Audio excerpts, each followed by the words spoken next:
वाघानं कोणता व्हिडिओ बनवू द्या, कोणता बी, त्याच्यामध्ये एक असा वाघ असतंय, काही नाही एकच विचारते, भाऊ बैल घे, भाऊ बैल घे.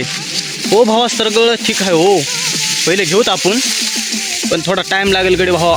कारण आपण जे पहिले बैल विकले होते तर कारण असं होतं की आपलं फायनान्शियल कंडिशनला जरा बेकार होतं, दवाखान्याचं काम लागलं होतं मागं, विका लागली भावा. तर तेवढं काही नाही, पण आता 2-3 महिने झालं मी कामाला जायलो आहे, 30,000 जुटले, तर बाकीचे आता जोडायला चालूच आहेत. ठेवतो आपण लवकरच, ते बी भारी पहिल्यापेक्षा. हां विषय आहे का भावा? मग जय श्रीराम. सगळ्या याची कमेंटला रिप्लाय देणं होत नाही भावा, म्हणून व्हिडिओ करलो बघाव. तर हे जुंधळा पेरला होता त्यानंच माझ्या म्हणणं खातील पुन्हा बसल्यास उन्हाळ्यामध्ये, पण काय नशिबाच्या पुढे कोण गेले हे का लागले भाऊ मला. आता बघूत, लवकरच घ्यायचे प्रयत्न करूत. जय श्रीराम, जय बजरंगबली.